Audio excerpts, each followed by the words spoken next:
Hello all my dear friends, welcome back to my YouTube channel Let's Learning. આજના સેશનમાં આપણે અંગેની વાત કરવાની છે કે જેમાં ધોરણ 12માં અભ્યાસ કરતા વિદ્યાર્થી મિત્રો માટે ચેપ્ટર નંબર 1 સંભાવના. સંભાવનામાં આપણે અગાઉ થિયરી કન્સેપ્ટ છે 1.2ના અમુક દાખલા છે એનો આપણે અભ્યાસ કરી લીધો છે. આજે આપણે સ્વાધ્યાય 1.2 દાખલા નંબર 6 અને 7નો આપણે અભ્યાસ કરશું. આજે આપણે જે દાખલા શીખવાના છે એની વાત કરીએ તો એ આપણે આલ્ફાબેટ આધારિત દાખલા છે. ઘણી વખત ઋત્વા, ઋત્વી, ઓરેન્જ, રેન્ડમ આવા લેટર આપેલા હોય, બરાબર, એક શબ્દ આપેલો હોય અને શબ્દમાંથી આપણે ગણતરી કરવાની હોય અને એનો દાખલો ગણવાનો હોય છે. તો આજે આપણે એ દાખલાનો અભ્યાસ કરવાનો છે.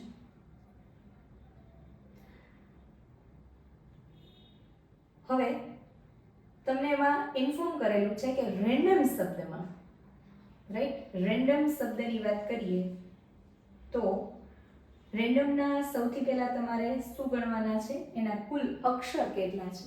જો રેન્ડમ શબ્દના બધા જ અક્ષરના ઉપયોગથી બનતી તમામ ગોઠવણીમાં, હું ઘણીવાર કહેતી હોઉં છું કે જ્યારે સંભાવનાના દાખલા કરો ને ત્યારે ક્યારેય એક વખત ફર્સ્ટ એકવાર આખી રીડ કરી લ્યો એમને, અને ત્યારબાદ તમે એવું કરો કે થોડો કટકો વાંચો, બરાબર, અને થોડું વાંચીને થોડીક લખવાની ટ્રાય કરો એટલે ઓટોમેટિક દાખલો કેમ કમ્પ્લીટ થઈ જશે ને ખબર નહીં પડે, રાઈટ. સૌથી પહેલા એ વિચારી લ્યો કે રેન્ડમ છે એ કેટલા શબ્દ છે, એની અંદર કેટલા લેટર આવે છે. તો કે તમે R A N D O M એટલે રેન્ડમ છે એના કુલ અક્ષર છે.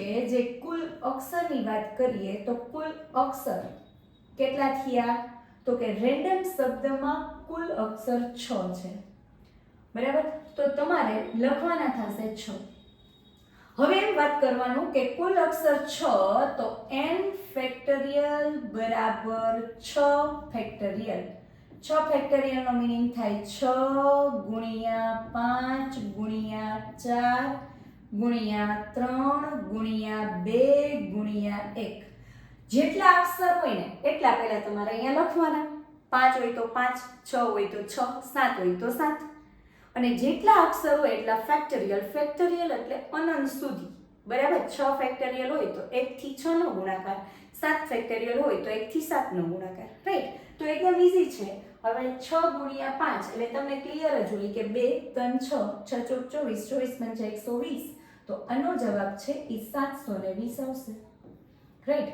હવે આપણે ઘટના એ કરીને લખવું પડે, બરાબર. આપણે ફરજિયાત છે કે તમારે નોટ કરવી પડે. ઘટના એ બરાબર રેન્ડમ શબ્દ RANDOM, બરાબર. રેન્ડમ શબ્દમાં બધા જ અક્ષરમાં ઘટના તમારે દર્શાવવી ફરજિયાત છે. બધા અક્ષરોના ઉપયોગથી બનતી તમામ, પ્રશ્ન ફરીથી લખવો પડે તો કઈ વાંધો નહીં, તમામ ગોઠવણીમાં, એમાં ફાઇનલ છે R પ્રથમ અને M અંતિમ સ્થાને. જો કોઈ પણ દાખલો કરો ને બાળકો, એટલે સૌથી પહેલા તમને જેટલા કે ને એટલા ખાના ફરજિયાત તમે બનાવો છો. તમે ખાના બનાવશો તો તમને ઇઝીલી યાદ રહી જશે કે શું કરવાની આપણે વાત કરી છે અહીંયા, રાઈટ. એટલે સૌથી પહેલું કામ કરો કે જેટલી વસ્તુ 1 2 3 4 5 અને 6 જેટલી વસ્તુ હોય ને એટલા પહેલા તમે ખાના બનાવો, બરાબર. એટલે આપણે ખાના બનાવી દીધા. હવે પહેલા ઈ જુઓ કે તમને જે ખાનામાં જે કીધું છે ને મૂકી દો, રાઈટ. R પ્રથમ એટલે R તો ફરજિયાત પહેલા જ ખાના મૂકી દેવાનું, અને M છે એ તમારે અંતિમ સ્થાને મૂકવાનું, એટલે ફરજિયાત M છે એ અંતિમ સ્થાને મૂકી દે. એટલે બેની પોઝિશન છે ને એ ફિક્સ થઈ ગઈ કે આ અહીંયા જવું જોઈએ એટલે ત્યાં જવું જોઈએ, રાઈટ. એને ક્યાંય ફેરવવાના થતા નથી. બીજા ગમે ને મૂકી દો, કાંઈ વાંધો નહીં, પણ M ને ન ફેરવો અને R ને ફેરવવાનો નથી. R છે આ ખાનું એક છે, એના માટેની ચોઈસ પણ એક છે, એની પ્લેસ એક જ છે, ત્યાં ફરજિયાત, બરાબર, એક પ્લેસ એક નંબર. એટલે 1 પ્લેસ એટલે એમ યાદ રખાય કે આમાં 1p1 કારણ કે એનું પ્લેસ છે એ ડિસાઇડેડ છે, રાઈટ? એટલે અહીંયા પ્લેસનો p એવી રીતે તમે યાદ રાખી દો, એકદમ ઈઝી થઈ જશે. આ પ્લેસ નક્કી થઈ ગયું કોનું છે? r નું. એ પ્લેસ એક જ છે, એ પ્લેસ માટેની એ મૂકવા માટેની સંખ્યા એક છે. હવે એ જ વસ્તુ તમે અહીંયા નોટ કરી લો. અહીંયા પણ એક ખાનું અને એક સંખ્યા, રાઈટ? એટલે એ પણ થઈ ગયું. હવે અહીંયા કઈ સંખ્યા મૂકવી એ આપણને કાંઈ ખબર નથી. તો હવે વિચારી લ્યો, એક r વયો ગયો, એક m વયો ગયો. તો હવે શું કરવું પડે? તો કે અહીંયા 4 વધશે, બરાબર? 4 જગ્યા, એના માટેના 4 અક્ષર, વચ્ચે ગુણાકારની સહી કરી નાખો. અહીંયા સાનુકૂળ પરિણામ કહેવાય એટલે આગળ m કરી નાખો. 1p1 એટલે 1 આવે, 4p4 એટલે 4 ગુણ્યા 3 ગુણ્યા 2 ગુણ્યા 1 આવશે. અને અહીંયા શું કરવાનું? 1p1 એટલે 1, 4 તેરી 12, 12 દુ 24, તો અહીંયા આવશે 24. છેલ્લે સૂત્ર લખવાનું p ઓફ a, આપણે આગલા સેશનમાં સમજી ગયા છીએ. સંભાવનાનું સૂત્ર m ના છેદમાં n, m એટલે સાનુકૂળ પરિણામ અને n એટલે કુલ પરિણામ. ખાસ m અને n ઉપર બોક્સ કરી દેવો એટલે જ્યારે પણ ગણતરી કરે તમે પેપર ચેકરને પણ ઇઝીલી સમજાઈ જાય, રાઈટ? તો અહીંયા કેટલા આવશે? તો કે 24. અહીંયા કેટલા આવશે? તો કે 720, બરાબર?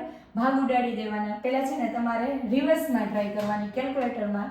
24 ભાગ્યા તો પોઈન્ટમાં જવાબ આવે છે, તો 720 ભાગ્યા 24 કરો તો જવાબ આવે 30.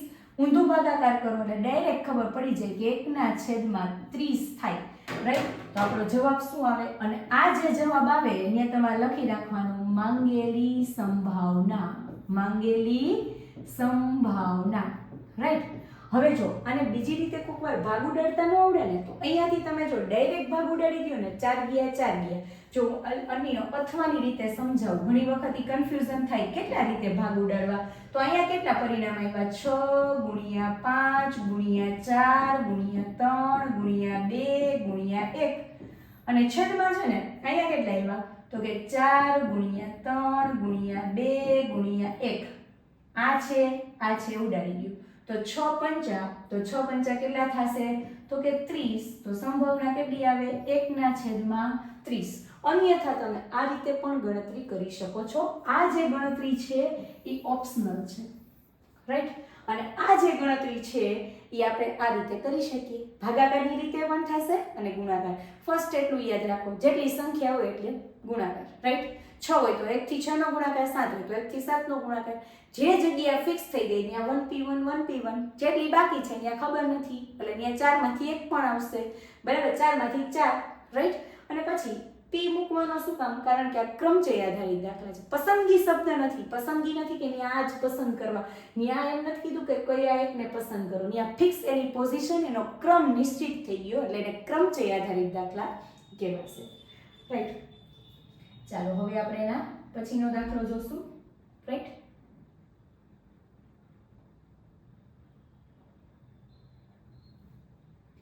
ચાલો હવે એના પછીનો દાખલો.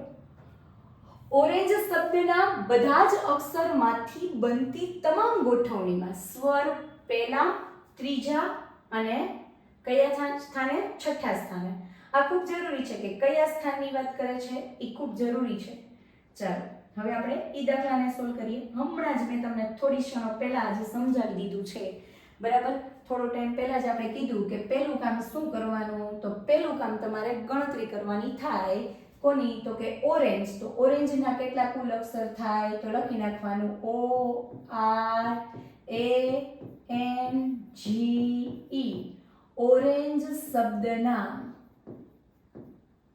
કુલ અક્ષરો હમણાં હતા એટલા જ આવી ગયા, રાઈટ? ઓરેન્જ શબ્દના કુલ અક્ષરો કેટલા છે? તો કે 6. તો n બરાબર કેટલા થાય? તો કે 6 ફેક્ટોરિયલ. તો 6 ફેક્ટોરિયલ, બરાબર? તો 6 ફેક્ટોરિયલ નો મીનિંગ થાય 6 ગુણ્યા 5 ગુણ્યા 4 ગુણ્યા 3 ગુણ્યા 2 ગુણ્યા 1. બધાને ખબર પડી ગઈ કે શું કીધું મેડમે? તો કે મેડમ એમ કહેવા માંગે છે કે જેટલા અક્ષર હોય એટલાનો ગુણાકાર 1 સુધી કરી દેવો. 5 અક્ષર હોય તો 1 થી 5 નો ગુણાકાર થાય, તો 6 અક્ષર હોય તો 1 થી 6 નો ગુણાકાર થાય. 3 દુ 6, 6 ચોક 24, 24 120, 6 720, રાઈટ. હવે આપણે લખવું પડે. શું લખવું પડે? તો કે ઘટના એ બરાબર શું લખશું? તો કે ORANGE, ઓરેન્જ શબ્દના બધા જ અક્ષર પર, બરાબર, બધા જ અક્ષરો પર શું વાત કરે છે? તો કે અક્ષરોથી બનતી તમામ ગોઠવણીમાં ઘટના એ લખી શકાય, બી લખી શકાય, જે લખવું એમાં ફર્સ્ટ હોય ત્યાં સુધી આપણે ઘટના એ કરીને લખવી. ઘટનામાં સ્વર કયા સ્થાને આવે? તો કે સ્વર પહેલા, અલ્પવિરામ ત્રીજા અને છઠ્ઠા સ્થાને હોય, છઠ્ઠા સ્થાને આવે તેની સંભાવના, રાઈટ. તો હવે શું કરવાનું? બોક્સ બનાવવાનું. પહેલા કુલ સંખ્યા થઈ ગઈ, પછી 6 ખાના બનાવવાના. 1 2 3 4 5 અને 6, રાઈટ. હવે ખાનું ફિક્સ થઈ ગયું. પહેલું ખાનું એટલે આ, ત્રીજું ખાનું એટલે આ, છઠ્ઠું ખાનું એટલે આ. અહીંયા ફરજિયાત શું આવવું જોઈએ? તો કે સ્વર જ આવવો જોઈએ. તો હવે વૈધા 1 2 ને 3, ત્યાં શું આવવું હશે? તો કે વ્યંજન. હવે પહેલા તો ખબર પડવી જોઈએ કે સ્વર કયા છે ને વ્યંજન કયા છે. તો ઉપર નોટ કરી લ્યો કે સ્વર અને વ્યંજન. આપણા દાખલામાં કયા કયા સ્વર છે? સ્વર એ ઈ આઈ ઓ યુ કહેવાય, બરાબર. એ ઈ આઈ ઓ યુ એટલે અહીંયા ઓ છે તો ઓ ઈ સ્વર છે, એ છે તો ઈ પણ સ્વર છે, ઈ છે ઈ પણ સ્વર છે, અને અહીંયા આવશે આર, એન અને જી, બરાબર. તો આ છે વ્યંજન છે. હવે તમને ખબર પડી ગઈ કે કેટલા સ્વર ને કેટલા વ્યંજન. હવે આમાં કોઈ ચોખવટ નથી કરી કે પહેલા સ્થાને કયું, બીજા સ્થાને કયું, ત્રીજા સ્થાને કયું, બરાબર, કે કયો પર્ટિક્યુલર અક્ષર મૂકો એવી વાત નથી, રાઈટ બાળકો. તો હવે વિચારી લ્યો કે સ્વર અહીંયા આવવો જોઈએ, પછી ગમે ઈ સર ગમે ની આવે ઈ નથી જોવાનું. 3 વ્યંજન છે એના માટેની જગ્યા પણ ફિક્સ થઈ ગઈ, પણ કયો વ્યંજન ક્યાં મૂકવાનું એટલે ફિક્સ નથી, રાઈટ. તો વિચારી લ્યો કે આ 3 પ્લેસ છે, એટલે 3 પ્લેસ એટલે 3p પ્લેસ એટલે p એમ યાદ રાખી લ્યો, રેડી. અને એના માટે સ્વર કેટલા? તો કે 1 2 3, બરાબર. પ્લેસ 3 એના માટે સ્વર 3. તો અહીંયા તમારે શું લખવાનું? સ્વર માટે તમારે લખવાનું 3p3. એ જ રીતે વ્યંજન એ કેટલા? તો કે વ્યંજન એ 3, બરાબર. વ્યંજન મૂકવા માટેની પ્લેસ કેટલી? તો કે 3, તો 3p3. કારણ કે આમાં ક્રમ ફિક્સ છે એટલે 3p3 એટલે અહીંયા 3 ગુણ્યા 2 ગુણ્યા 1, અને અહીંયા કેટલા આવશે? 3 ગુણ્યા 2 ગુણ્યા 1. 3 દુ 6, એકા 6, અહીંયા 3 દુ 6, એકા 6, તો કેટલા પરિણામ મળ્યા? 36. તો p ઓફ a બરાબર m ના છેદમાં n, m એટલે કુલ પરિણામ, સોરી સાનુકૂળ પરિણામ છેદમાં કુલ પરિણામ, બરાબર. 36 ના છેદમાં 720. હમણાં મેં તમને સમજાવ્યું એ પ્રમાણે ઊંધો ભાગાકાર કરો, 720 ભાગ્યા 36 એટલે જવાબ આવશે 120. હવે માની લો કે તમને ભાગ ઉડાડતા નથી આવડતું, તો હજી આનો પણ એક અથવા કન્સેપ્ટ છે. આનો જવાબ શું આવ્યો?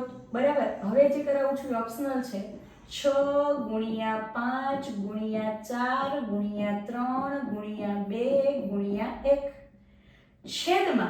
છેદમાં આનો એમ મૂકીને ટ્રાય કરો કેટલા આવશે. છેદ હંમેશા ઉપર રખાય અને અંશ આ જે છે ને એમ એટલે ઉપર આપી દેવાનો, અને ઓલું નીચે લખો તોય ચાલે, બરાબર. એટલે આપણે એને ઉપર જ લખી 3 ગુણ્યા 2 ગુણ્યા 1, 3 ગુણ્યા 2 ગુણ્યા 1. આ શું છે? તો કે m. આ શું છે? તો કે n. હવે 3 દુ 6, અહીંયા 3 દુ 6 એટલે આ બધું ઉડી ગયું, તો શું આવ્યું? 5 ચોક 20. તો ઉપર કાંઈ ન વધે એટલે 1, અને નીચે કેટલા વધે? તો કે 20. આ પણ સહેલું છે, રાઈટ. આ તમે જે ભાગ લ્યો છો એ ઉડાડતા તમને ઇઝીલી આવડી જાય. ઘણી વાર છે ને આના ભાગ ઉડાડતા ન આવડે. ઘણા વિદ્યાર્થીઓ એવું પૂછતા મેડમ પોઈન્ટમાં લખી તો ચાલે? પોઈન્ટ પછી 2 સંખ્યા લખવાની, સંભાવના હંમેશા 0 થી 1 ની વચ્ચે જ આવે. જો આપણો જવાબ એવો ન આવે તો એ ખોટું પડશે. ઇન શોર્ટ આજના સેશનમાં તમારે એટલું જ યાદ રાખવાનું છે કે કોઈ અક્ષર ગમે એ આપે, પહેલાં કામ કરવાનું, કુલ અક્ષર જેટલા હોય એટલા ફેક્ટોરિયલ, 5 હોય તો 5 ફેક્ટોરિયલ, 1 થી 5 નો ગુણાકાર. પછી જેટલા ખાના આપ્યા છે એટલા ખાના દોરો, ફિક્સ પ્લેસ હોય તો એની સંખ્યા મૂકી દો અને પછી તમારે સૂત્રમાં P ઓફ A બરાબર M ના છેદમાં N કરો એટલે ગણતરી થઈ જાય. જો 3 માર્કમાં પ્રશ્ન પૂછાય તો ઉપરનો 1 માર્ક, નીચેનો 1 માર્ક અને જે સંભાવના લખો છો એનો 1 માર્ક, એટલે ટોટલ આ 3 માર્ક્સમાં દાખલા પૂછાય. બરાબર. હવે આપણે નેક્સ્ટ લેક્ચરમાં આના પછીના દાખલાનો અભ્યાસ કરશું. જો તમે અમારી ચેનલ ઉપર નવા હોય તો અમારા વિડીયોને સબસ્ક્રાઇબ કરો અને લાઈક કરો અને અન્ય વિદ્યાર્થી મિત્રોને પણ શેર કરો જેથી કરીને વિદ્યાર્થી મિત્રો તેને લાભ લઈ શકે. Thank you.